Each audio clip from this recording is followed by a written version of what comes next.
Guarantee ಅನುಷ್ಠಾನದ ಸಮಿತಿಗಳನ್ನ ಮಾಡಿ ಅದಕ್ಕೆ ಅಧ್ಯಕ್ಷಗಳನ್ನ ನೇಮಕ ಮಾಡಿದ್ದಾರೆ. ಕಳೆದ 1 ವರ್ಷದಿಂದ ತಾಲೂಕು ಮಟ್ಟದಲ್ಲಿ, ಜಿಲ್ಲಾ ಮಟ್ಟದಲ್ಲಿ, ರಾಜ್ಯ ಮಟ್ಟದಲ್ಲಿ ಮಾಡೋದಕ್ಕೆ ಕ್ಯಾಬಿನೆಟ್ ರ್ಯಾಂಕ್ ಅನ್ನು ಕೊಟ್ಟಿರ್ತಕ್ಕಂಥದ್ದು. ಜಿಲ್ಲಾ ಕೇಂದ್ರಗಳಲ್ಲಿ, ತಾಲೂಕು ಕೇಂದ್ರಗಳಲ್ಲಿ ಅವರಿಗೆ ಕಚೇರಿಯನ್ನ ಕೊಟ್ಟು, ಅವರಿಗೆ ಸಹಾಯಕರನ್ನ ಕೊಟ್ಟು, ರಾಜ್ಯದ ಜನರ ರಾಜ್ಯದ ಜನರೇನು ತೆರಿಗೆಯನ್ನ ಕೊಡ್ತಾ ಇದ್ದಾರೆ, ತೆರಿಗೆ ಹಣವನ್ನ ದುರುಪಯೋಗ ಪಡಿಸಿಕೊಂಡು ಈ ಸರ್ಕಾರ, ಸಿದ್ದರಾಮಯ್ಯ ಸರ್ಕಾರ ಅವರಿಗೆ ಸಂಬಳವನ್ನು ಕೊಡ್ತಿರ್ತಕ್ಕಂಥದ್ದು ನಾಚಿಕೆಗೇಡಿನ ಸಂಗತಿ. ಇದನ್ನ ನಿನ್ನೆ ದಿನ ಸದನದಲ್ಲಿ ಭಾರತೀಯ ಜನತಾ ಪಾರ್ಟಿ ಹಾಗೂ ಜೆಡಿಎಸ್ ಎರಡೂ ಪಕ್ಷಗಳು ಇದನ್ನ ಪ್ರಶ್ನೆ ಮಾಡಿದ ಸರ್ಕಾರವನ್ನ. ನಿಮಗೂ ಗೊತ್ತಿದೆ, ಬಂಡ ಸರ್ಕಾರ ಇವತ್ತು. ಹಾಗಾಗಿ ಇದ್ರ ವಿರುದ್ಧ ನಾವು ಪ್ರತಿಭಟನೆ ಮಾಡ್ತಾ ಇದ್ದೇವೆ.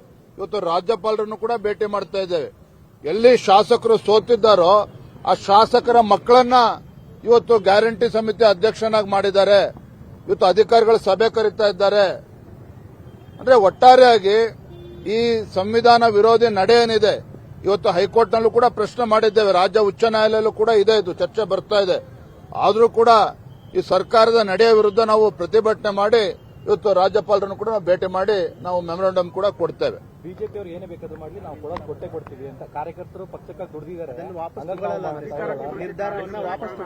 ನಾಚಿಕೆ ಆಗಬೇಕಿತ್ತು. ಯಾವ ಪುಣ್ಯಾತ್ಮ ಮಾಡಿದನೋ ಆ ಪುಣ್ಯಾತ್ಮ ನಾಚಿಕೆ ಆಗಬೇಕಾಗಿತ್ತು. ನಿಮಗೆ ತಾಕತ್ತಿದ್ರೆ, ನಿಮಗೆ ಗೌರವ ಇದ್ರೆ ಇವತ್ತು ರಾಜ್ಯದಲ್ಲಿ ನೋಡಿ, ಅಂಗನವಾಡಿ ಕಾರ್ಯಕರ್ತರು ಇವತ್ತು ಧರಣಿ ಮಾಡಿ ಹೋಗಿದ್ದಾರೆ 4-5 ದಿನಗಳ ಕಾಲ.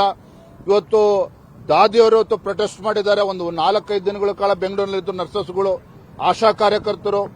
ಯಾವ ಆಶಾ ಕಾರ್ಯಕರ್ತರು ಹಳ್ಳಿಯಲ್ಲೂ ಕೂಡ ಕೋವಿಡ್ ಸಂದರ್ಭದಲ್ಲಿ ಸೇವೆಯನ್ನ ಮಾಡಿದ್ದಾರೆ, ತಮ್ಮ ಪ್ರಾಣವನ್ನು ಕೂಡ ಲೆಕ್ಕಿಸದ ಸೇವೆ ಮಾಡಿದ್ದಾರೆ. ಅವರ ಗೌರವ ಧನವನ್ನು ಕೂಡ ಜಾಸ್ತಿ ಮಾಡೋದಕ್ಕೆ ಮೀನಾಮೇಷ ಸರ್ಕಾರ ನೋಡ್ತಾ ಇದೆ.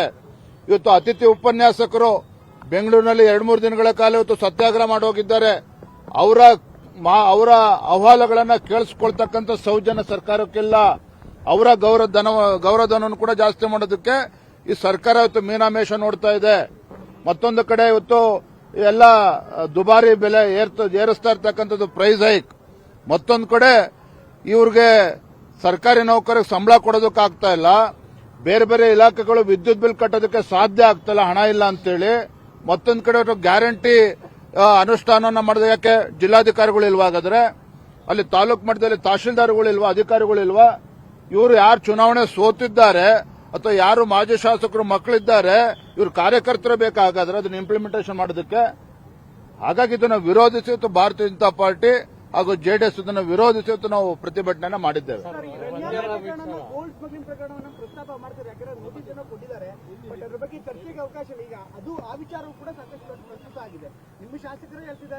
ನೋಡಿ, ಅನೇಕ ಜ್ವಲಂತ ಸಮಸ್ಯೆಗಳಿದೆ.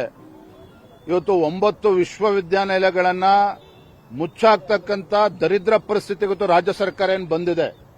9 ವಿಶ್ವವಿದ್ಯಾಲಯಗಳಲ್ಲಿ ಬಡವರು ಇವತ್ತು ಶಿಕ್ಷಣವನ್ನು ಪಡೆದು ಉನ್ನತ ಶಿಕ್ಷಣವನ್ನ ಪಡಿತಕ್ಕಂಥ ಕೆಲಸಕ್ಕೂ ಕೂಡ ಕತ್ತರಿ ಆಗ್ತಕ್ಕಂಥ ಕೆಲಸ. ಯಾವ ಕಾರಣಕ್ಕೆ? ಈ ಸರ್ಕಾರದ ಯೋಗ್ಯತೆಗೆ ಆ ಯೂನಿವರ್ಸಿಟಿಗಳಿಗೆ, ವಿಶ್ವವಿದ್ಯಾನಿಲಯಗಳಿಗೆ 300-400 ಕೋಟಿ ಕೊಡೋದಕ್ಕೆ ಆಗೋದಿಲ್ಲ ಅನ್ನುವ ಕಾರಣಕ್ಕೆ ಇವತ್ತು ಆ ವಿಶ್ವವಿದ್ಯಾನಿಲಯ ಮುಚ್ಚತಕ್ಕಂಥ ಕೆಲಸ ಮಾಡಕ್ ಹೊರಟಿದ್ದಾರೆ. ಇದ್ರ ಬಗ್ಗೆನೂ ಕೂಡ ಚರ್ಚೆ ಆಗಬೇಕಾಗ್ತದೆ. ಗೋಲ್ಡ್ ಸ್ಮಗ್ಲಿಂಗ್ ಕೂಡ, ಯಾಕೆ ಹಿಂದೆಂದೂ ಕೂಡ ಈ ರೀತಿ ಕೇಳಿರಲಿಲ್ಲ. ಒಬ್ಬ ಹಿರಿಯ IAS ಅಧಿಕಾರಿಯ ಮಗಳು, ಇವತ್ತು ಕೆಲವು IPS ಅಧಿಕಾರಿಯ ಮಗಳು ಇವತ್ತು 30-40 ಬಾರಿ ದುಬೈ ಹೊರದೇಶಕ್ಕೆ ಹೋಗಿ ಬರ್ತಾರೆ. ಬೆಂಗಳೂರಿಗೆ ಬಂದಾಗ ರಾಜಾತಿಥ್ಯ ಅವರಿಗೆ ಯಾರು ಕೂಡ ಅವ್ರನ್ನ ಚೆಕ್ ಮಾಡೋದಕ್ಕೆ ಆಗೋದಿಲ್ಲ. ಒಂದು ಬಾರಿ ಹಿಡಿದಾಗಲೇ 14 ಕೋಟಿ ಬೆಲೆ ಬಾಳ್ತಕ್ಕಂಥ ಚಿನ್ನ ಸಿಕ್ಕಿದೆ ಅಂತ ಹೇಳಿದ್ರೆ 30-40 ಬಾರಿ ಹೋಗಿರ್ತಕ್ಕಂಥ ಈಕೆ ಎಷ್ಟು ಚಿನ್ನ ಇವತ್ತು ಬಂದಿರಬಹುದು ನಮ್ಮ ದೇಶಕ್ಕೆ, ಇದೆಷ್ಟು ಹವಾಲಾ ಟ್ರಾನ್ಸಾಕ್ಷನ್ ಆಗಿರ್ಬೋದು, ಇದರಿಂದ ಯಾವ್ಯಾವ ಘಟಾನುಘಟಿಗಳ ಕೈವಾಡ ಇದೆ, ಕೆಲವರು ಸಚಿವರ ಕೈವಾಡ ಇದೆ ಅಂತ ಹೇಳಿ ಕೇಳಿ ಬರ್ತಾ ಇದೆ. ಹಾಗಾಗಿ ಸಮಗ್ರ ತನಿಖೆ ಆಗಬೇಕು ಅಂತೇಳಿ ಸಿಬಿಐ ತನಿಖೆ ನಡೆಸ್ತಾ ಇದೆ. ಆದ್ರೆ ಸದನದಲ್ಲಿ ಚರ್ಚೆನೂ ಕೂಡ ಆಗಬೇಕಿದು.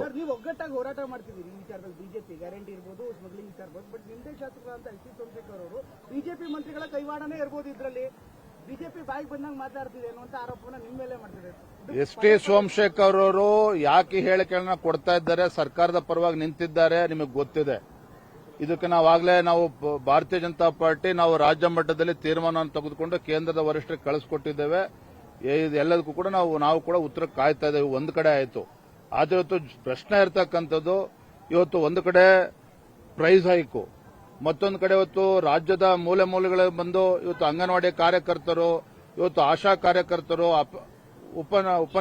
ಅತಿಥಿ ಉಪನ್ಯಾಸಕರು ಅವರ ಬೇಡಿಕೆಗಳನ್ನು ಈಡೇರಿಸದ ಯೋಗ್ಯತೆ ಸರ್ಕಾರಕ್ಕಿಲ್ಲ. ಮತ್ತೊಂದು ಕಡೆ ಗೋಲ್ಡ್ ಸ್ಮಗ್ಲಿಂಗ್ ಇಶ್ಯೂ, ಮತ್ತೊಂದು ಕಡೆ ಇವತ್ತು ವಿಶ್ವವಿದ್ಯಾಲಯಗಳು ಮುಚ್ಚುತ್ತಾ ಇರ್ತಕ್ಕಂಥದ್ದು, ಎಲ್ಲದ್ರ ಬಗ್ಗೆ ನಾವು ಸದನದಲ್ಲಿ ಚರ್ಚೆ ಮಾಡ್ತೇವೆ. ಗೋಲ್ಡ್ ಸ್ಮಗ್ಲಿಂಗ್ ಅಲ್ಲಿ ಸೆಂಟ್ರಲ್ ಗೌರ್ಮೆಂಟ್ ಅವರಿಗೆ ಏರ್ಪೋರ್ಟ್ ಅಥಾರಿಟಿ ಅವ್ರ ಕೈಲಿರುತ್ತೆ, ಅವರಲ್ಲಿ ಮಲಗಿದ್ರ ಅಂತ ಕಾಂಗ್ರೆಸ್ ನಾಯಕರು ಒಂದು ಆರೋಪ. ಅಲ್ಲೇ ಲೂಪ್ ಹೋಲ್ಸ್ ಇರೋದು. ಅಲ್ಲಿ ಯಾರು ಮಲಗಿದ್ರು ಅನ್ನೋದಕ್ಕಿಂತ ಬೇಡ ಬಿಡಿ, ಅವೆಲ್ಲ ಚರ್ಚೆ ಅವೆಲ್ಲ ಸಾಕಷ್ಟು ಇದಾವೆ. ಆ ವಿಚಾರಕ್ಕೆ ಹೋದ್ರೆ ಮತ್ತೆ ಬಹಳ ಸವಿಸ್ತಾರ ಮಾತನಾಡಬೇಕಂತ ನಮ್ಮ ಬಾಯಲ್ಲಿ ಬೇಡ, ಚರ್ಚೆ ತನಿಖೆ ಆಗಲಿ.